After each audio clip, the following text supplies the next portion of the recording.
And then one day I was in uni when I was 18 and I was bored, walked into the library. I was a big reader, a voracious reader as a teenager, and decided to look up a book on astrology. And I didn't even read the whole thing. I was just there to kill time, probably in between things. And I opened this book, and it immediately opened with the history of astrology and how astrology was birthed and came from the Mesopotamian era slash the Babylonian period or Babylonian. Oh, excuse me. The book got into the history of astrology and how it could be traced back to the Mesopotamian era, which is the Babylonian times. And I was immediately hooked. And then it sort of talked about how they charted the skies, I guess, and identified certain planets and identified constellations and created this entire system. And that system has then been passed down, and then it's sort of diverged into different cultures and then into different versions of astrology: Hellenistic, Egyptian, Egyptian slash Kemetic.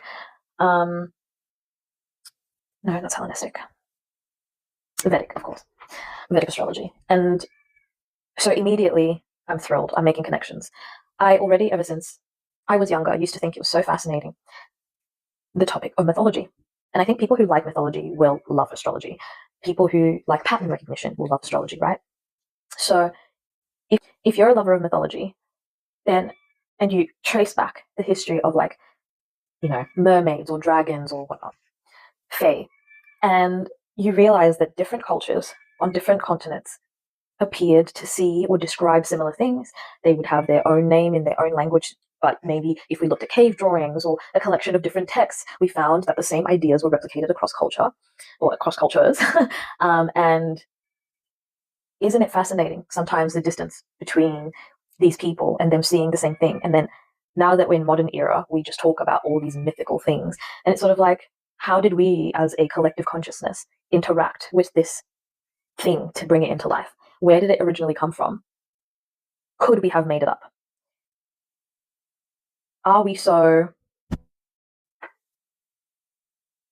are we smart slash sophisticated enough as humankind to have just conjured these things, then conjured them separately across different continents? I know that people have traveled across continents for millennia. That's not the point. It's just interesting, right? And so that's the line of thinking that I already had going into my interest in astrology. And I found that that same concept